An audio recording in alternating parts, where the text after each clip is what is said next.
Good evening, Eagles fans, and welcome to your daily dose of birds buzz right here on the Philly Sports Network. Can you believe it? We're 3 weeks into the NFL season, and your Philadelphia Eagles are sitting pretty at 3-0, undefeated and hungry for more. But folks, in this city of brotherly love, and let's be real, brotherly tough love, the vibes aren't all sunshine and cheesesteaks just yet. There's a storm brewing in the air, a tension that's got everyone from the diehards at Lincoln Financial Field to the casual watchers at home scratching their heads. Why? Because even with those wins stacking up, the engine under the hood is making some funny noises. Tonight, we're diving deep into the latest from the nest. Saquon Barkley stepping up to shut down the doubters on offensive coordinator Kevin Patullo, all while gearing up for a showdown with the fearless Tampa Bay Buccaneers. Strap in, because this is going to be a ride full of heart-pounding analysis, historical throwbacks, and a peek into what could be a defining moment for this squad. Let's fly into it. First off, let's set the scene with the big news that's got the Philly faithful buzzing. Saquon Barkley, our explosive running back who's been turning heads since he joined the Birds last offseason, took to the podium this week and delivered a masterclass in leadership. You see, after that roller coaster went over the Rams, where the first half was a slog, but the second half exploded like fireworks over the Schuylkill. Whispers started swirling about the team's play calling. Fans and analysts alike were questioning if Kevin Patullo, the man pulling the strings on offense, was being too conservative, too reactive. But Barkley, he wasn't having any of it.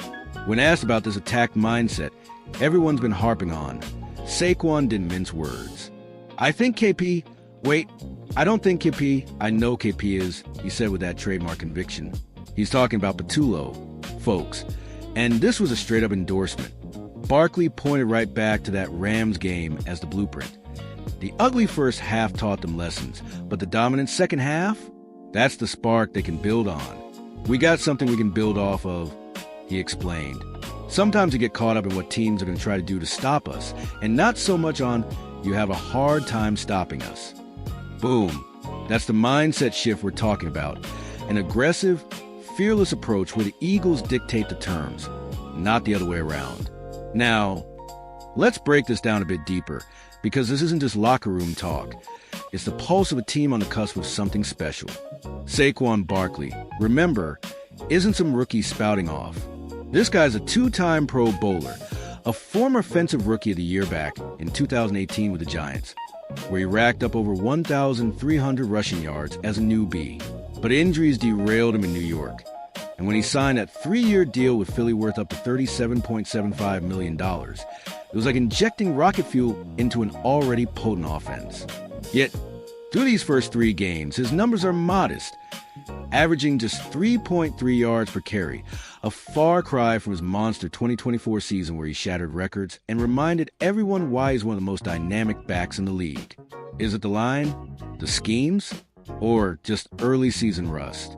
Patullo's been under the microscope for that, with critics saying the play calling's been too vanilla, not unleashing the beasts like Barkley, A.J. Brown, and Devonta Smith enough.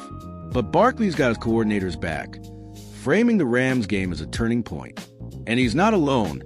Echoes from the locker room are unified. Devonta Smith, that silky smooth wideout who's been a revelation since being drafted 10th overall in 2021. Kept it simple, make one guy miss, that's all she wrote. And A.J. Brown, the powerhouse receiver we traded for in 2022 and who's already hauled in over 3,000 yards in green, clarified his earlier comments about letting your killers do their thing. Turns out it wasn't shade, it was a call for that same aggressive vibe.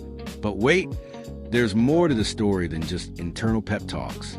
Let's zoom out and give you some historical context, because the Eagles' journey is steeped in grit, glory, and those unforgettable Philly moments. Think back to the franchise's roots.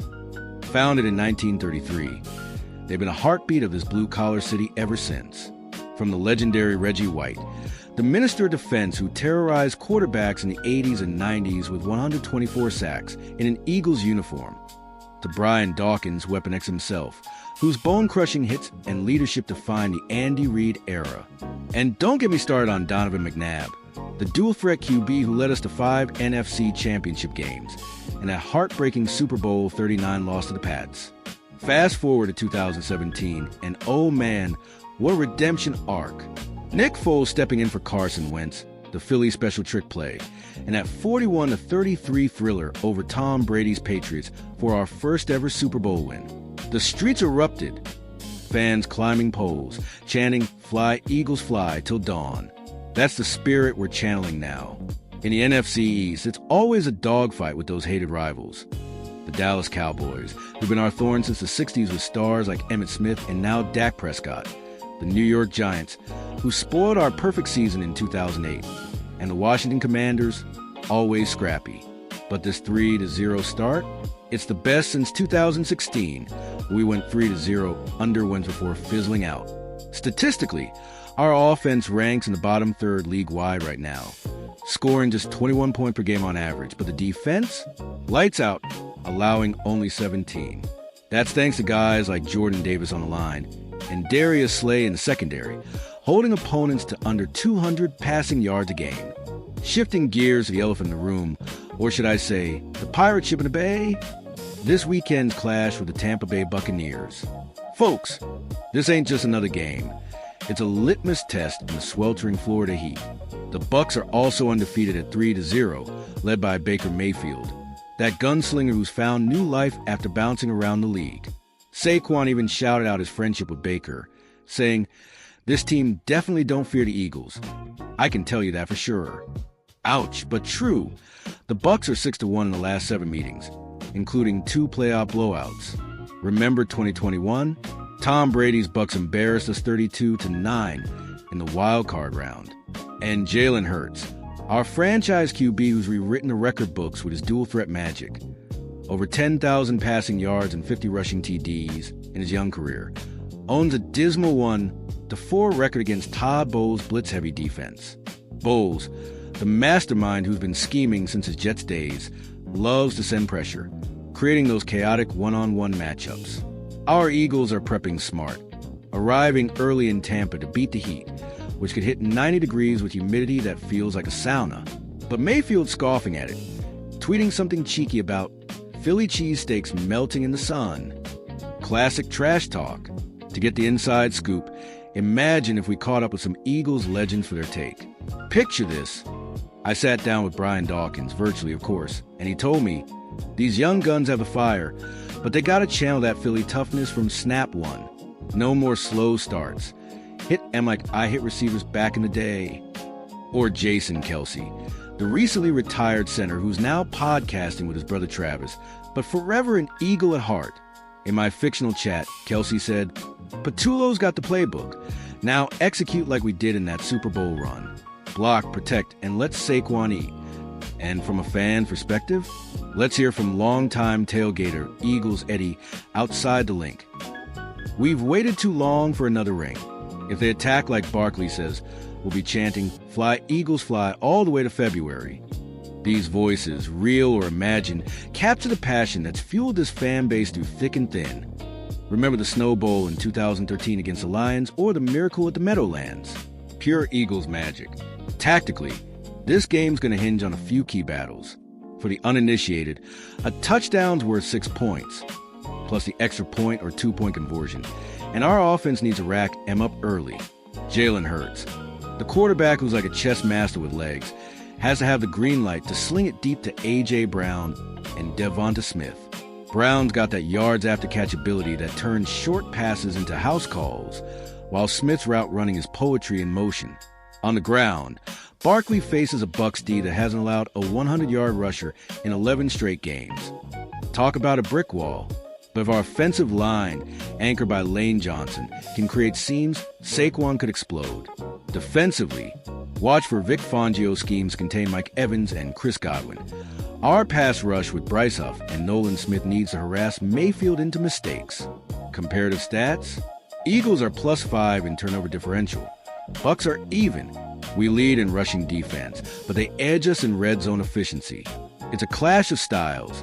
Our physicality versus their speed. Looking ahead, a win here could propel us to 4-0, our best start since 2004, when we won the Super Bowl. But a loss? It might reignite those play-calling doubts and shake confidence heading into tougher NFC matchups like the 49ers or Lions. Playoff implications are huge. The NFC East is wide open, and with the Cowboys stumbling early, this could be our division to lose. My prediction? Eagles by a field goal, 27-24, with Barkley breaking 100 yards and Hurts throwing 2 TDs. But it's going to be a dogfight, no room for complacency. Expert opinions are split. Some, like ESPN's Mina Kimes, say Philly's talent wins out, while others point to Bowles' history as the X factor. And tying into pop culture, this game's got that underdog vibe like Rocky Balboa training for Apollo. Philly's own story. With the NFL's Netflix deal buzzing and Taylor Swift's Chiefs connection drawing eyes are on us too. Phew, what a matchup, Eagles Nation. As we wrap this up, remember, this team's got the heart, the history, and the hunger. Whether you're belting out "Fly, Eagles Fly" at the link or cheering from your couch, let's rally behind these birds. Tune in Sunday at 1 p.m. Eastern Time on Fox. Don't miss it. Who knows? This could be the game that defines our season. Fly, Eagles, fly. Until next time, this is your Eagles anchor signing off. Stay passionate, stay Philly.